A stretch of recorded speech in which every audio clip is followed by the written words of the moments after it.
ठीक है मैडम, क्या है कि मेरे कान में पर्दा में छेद हो गया था, है ना। छेद होने के बाद, इंफेक्शन होने के बाद कान का जो पर्दे के अंदर में जो हड्डी रहता है वो सड़ गया था, है ना। तो सड़ने के कारण डॉक्टर जो है ऑपरेशन कर लिए किया। ऑपरेशन करने के बाद मेरे को एक बीमारी पैदा हो गया, टीनाइटस। मैं टीनाइटस का नाम पहली बार सुन रहा था उस समय, है ना।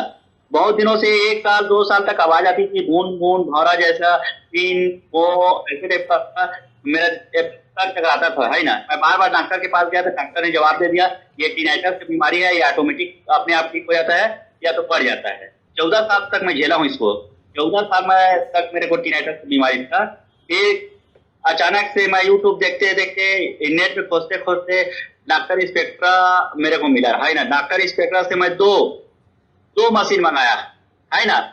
एक मशीन खराब हो जाए तो दूसरा मशीन से काम चला लूं बोल के, तो दो मशीन मंगाया मैं।